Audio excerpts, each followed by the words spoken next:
नमस्कार, जय हिंद, वंदे मातरम दोस्तों। कक्षा 10वीं हिंदी रुक जाना नहीं परीक्षा के लिए very most important model paper में लेकर आया हूं दोस्तों। इस मॉडल पेपर में से आपके 100% क्वेश्चन बन सकते हैं, 100% इसमें क्वेश्चन आ सकते हैं। ऐसा ये आईएमपी मॉडल पेपर है जिसमें आपको सारे क्वेश्चनों के आंसर मैं बताऊंगा और ये सभी क्वेश्चन आपकी एग्ज़ाम के लिए बहुत ही बेस्ट साबित होंगे दोस्तों। एक एक क्वेश्चन पर आप ध्यान रखना, सारे क्वेश्चन आपको याद करने हैं, एक भी क्वेश्चन को छोड़ना नहीं है। ठीक है, कक्षा 10वीं मध्य प्रदेश बोर्ड, ये आप देख सकते हो, हिंदी विषय का आप लोगों का पहला पेपर है, रुक जाना नहीं का। ठीक है ना, पूरक परीक्षा वाले के लिए भी बहुत बेस्ट साबित होगा ये। देखिए यहाँ पर, शिव धनुष टूटने पर क्रोधित कौन हुए थे, ये आपका क्वेश्चन नंबर फर्स्ट है दोस्तों। प्यारे विद्यार्थियों, पहले क्वेश्चन में आपसे पूछा है कि जो शिव का जो धनुष तोड़ा था वो किसने तोड़ा था, तो भगवान राम ने तोड़ा था। और गुस्सा किसको आया था, तो परशुराम को आया था। परशुराम आप उत्तर में बता देंगे। ठीक है, और ये रहा आप लोगों का अगला क्वेश्चन, रीतिकाल को कितनी काव्यधाराओं में विभाजित किया है, तो दोस्तों इसमें आएगा 3 काव्यधाराओं में। पहली काव्यधारा है रीतिबद्ध, ठीक है। दूसरी काव्यधारा है रीति सिद्ध और तीसरी है रीति मुक्त। ठीक है, रीति मुक्त। इस प्रकार से 3 काव्यधाराओं में बांटा था, तो option number first will be correct answer. Next देखिएगा, शोक किस रस का स्थायी भाव है। ठीक है, तो जो शोक है ना, ये आप लोगों का करुण रस का स्थायी भाव है। ठीक है, अब ये एक बात ध्यान रखिएगा, करुण रस का स्थायी भाव तो शोक हुआ, फिर श्रृंगार का क्या होगा, तो श्रृंगार का होगा रति। ठीक है, भयानक का क्या होगा, तो भयानक का होगा भय। ठीक है, करुण का तो ये यहाँ पर शोक है ही सही। ठीक है, और वीर का होगा दोस्तों उत्साह। ये आप लोगों को याद रखना है। ठीक, अब नेक्स्ट क्वेश्चन की ओर हम बढ़ते हैं और ये रहा आप लोगों का नेक्स्ट क्वेश्चन, भोलानाथ अपने पिता के साथ कौन सा खेल खेलते थे, तो इसमें आप लोगों को कुश्ती बताना है। ठीक है, कुश्ती आपका करेक्ट उत्तर हो जाएगा। अर्थ के आधार पर वाक्य के कितने भेद होते हैं, तो अर्थ के आधार पर 8 भेद होते हैं वाक्य के।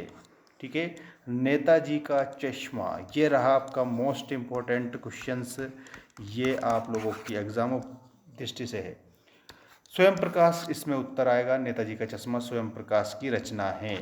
ठीक है, और ये आपके रिक्त स्थान आ चुके हैं, बहुत ही इम्पोर्टेंट रिक्त स्थान है आप लोगों के ये। ठीक है, देखो, उत्साह कविता में संबोधित किया है, तो बादल को संबोधित किया है। ठीक, चौपाई मात्रिक छंद है, तो चौपाई सममात्रिक है, इसका मतलब है कि मात्राएं उसकी समान होती है। मन्नू भंडारी का जन्म मध्य प्रदेश के गांव में हुआ था, कौन सा गांव था, तो भानपुरा था। आपको भानपुरा का उत्तर बताना है।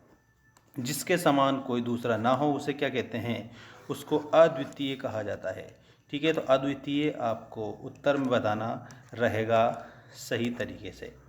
गंतोक का अर्थ क्या है, तो पहाड़, इसमें आपको उत्तर बताना है। और ये आपका अगला क्वेश्चन आपकी स्क्रीन के सामने, वाच्य के भेद होते हैं, तो वाच्य के दोस्तों 3 भेद होते हैं। कितने होते हैं, 3 होते हैं। एक तो है आप लोगों का कर्तृवाच्य, एक है आपका कर्मवाच्य और एक है आपका भाववाच्य। ठीक, अब देखेंगे क्वेश्चन नंबर 3, जोड़ी बनाइए। सही जोड़ी वाले क्वेश्चन देखेंगे दोस्तों। और आप सभी स्टूडेंट के लिए हमारा मेंस एजुकेशन जो ऐप है, एप्लीकेशन पर आपका हिंदी का पूरा कोर्स मात्र 49 में दिया जा रहा है। आप लोग आवाज़ उठाइए, पास हो जाइए, ऐसा कोर्स है ये। ठीक है, देखिएगा, तुम्हारी दंतुरित मुस्कान, तुम्हारी दंतुरित मुस्कान आपको इसमें कवि नागार्जुन से मिलाना है। ठीक है, काव्य की शोभा बढ़ाने वाले धर्म, तो इसमें आपको अलंकार बताना है। ठीक है, रामचरितमानस, तो रामचरितमानस में आपको महाकाव्य बताना है। नाच न जाना आंगन टेढ़ा में आपको लोकोक्ति बताना है, नाच न जाने आंगन टेढ़ा। ठीक है, लखनवी अंदाज, तो इसमें नवाब साहब आप इसमें बताएंगे। और फेरी भेटुला में फिर मिलेंगे बताएंगे। इस तरह से आपको सही जोड़ी कंप्लीट याद रखनी है और इसमें से आपके 100% एक ना एक क्वेश्चन जरूर आएगा, या 2 क्वेश्चन भी आ सकते हैं जोड़ी में से। ठीक है, अब ये सही गलत लिखिए वाले क्वेश्चन देखिएगा। बाल गोविंद भगत की आयु 50 वर्ष थी, इसमें आप लोगों को सत्य बताना है। ठीक है ना। इसके बाद में सीता स्वयंवर में राम लक्ष्मण मुनि विश्वामित्र के साथ गए थे, तो इसमें भी आप लोगों को सत्य बताना है। रीढ़ नरकट एक प्रकार की घास से बनाई जाती है, तो ये आप लोगों को क्या बताना है, ये आप लोगों को सत्य बताना रहेगा। दोहा छंद में 16 मात्राएं होती है, तो दोस्तों दोहा छंद में 24 मात्राएं होती है, इसका मतलब ये गलत होगा आप लोगों का। सज्जन, सज्जन को जब हम संधि विच्छेद करते हैं तो सत प्लस जनहा ऐसे बनता है, व्यंजन संधि है, इसमें स्वर दिया है, इसका मतलब ये गलत हो जाएगा। हिरोशिमा कविता अज्ञेय द्वारा लिखी है, इसमें ये आपका सत्य है, ठीक है ना। हिरोशिमा कविता अज्ञेय जी ने ही लिखी है। और ये रहा आप लोगों का अगला क्वेश्चन। दशानन में समास है, तो 10 है आनंद जिसके अर्थात रावण, ये इसमें तीसरा पद प्रधान होता है, इसका मतलब यहाँ पर अन्य पद प्रधान है, तो बहुव्रीहि समास आपका इसमें उत्तर होगा। पंथा का अर्थ क्या है, तो पंथ का मतलब क्या होता है, रास्ता होता है, ठीक है। तो थकी पथिकसी पंथासी, तो यहाँ पर आप लोगों को राहगीर बता देना है, और एक इसमें अर्थ पगडंडी भी होता है, ठीक है। गुरुत्वाकर्षण के सिद्धांत का आविष्कार किसने किया था, तो इसमें आप लोगों को न्यूटन बताना है।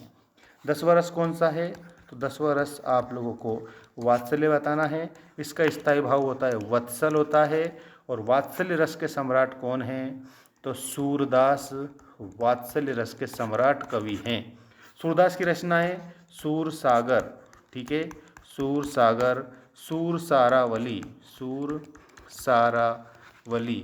और एक और आप लोगों को साहित्य लहरी बताना है, ठीक है, साहित्य लहरी, इस तरह से ये याद रखना है। नेक्स्ट क्वेश्चन देखिएगा, तारकेश्वर को पिताजी प्यार से क्या कहकर पुकारते थे, तो तारकेश्वर ही भोलानाथ थे, तो इसमें भोलानाथ कहकर उसे पुकारते थे। देखिएगा, मैं क्यों लिखता हूँ किसकी रचना है, तो ये हीरानंद सच्चिदानंद वात्स्यायन अज्ञेय की रचना है, इसमें आपको अज्ञेय जी लिख देना है शॉर्ट फॉर्म में ऐसे, ठीक है।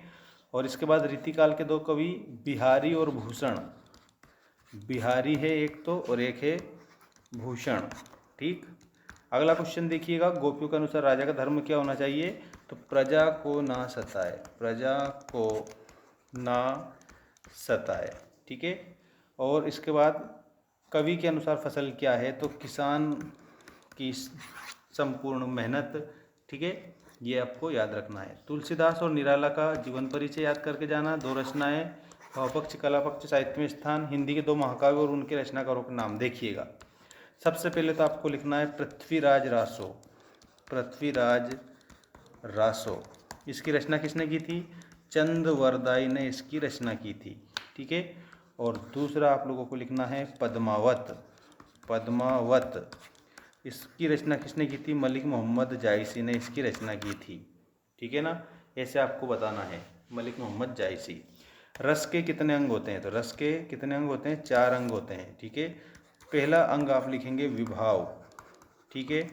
दूसरा आप लिखेंगे अनुभाव, अनुभाव, ठीक है। तीसरा आप लिखेंगे संचारी भाव, संचारी भाव।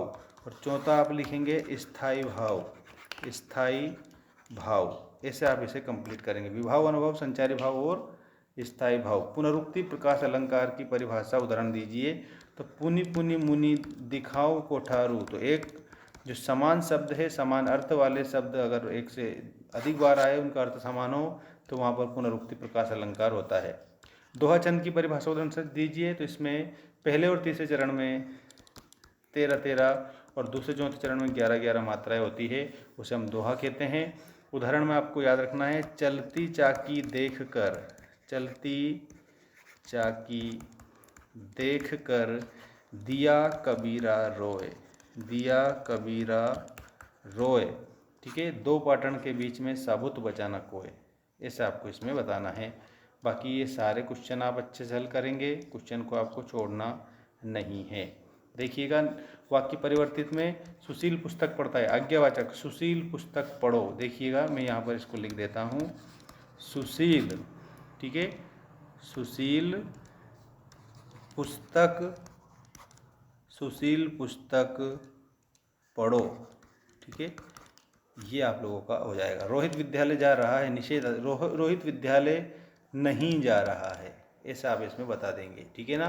बाकी बहुत जल्द एक और वीडियो आने वाला है, चैनल को आप सब्सक्राइब करके रखना और मेंस एजुकेशन एप्लीकेशन को ज़रूर आपको डाउनलोड कर लेना है, ठीक है ना। वहाँ पर आप लोगों के सारे कोर्स अपलोड कर दिए हमने, और वो भी मात्र 49 में हिंदी सब्जेक्ट का, ठीक है।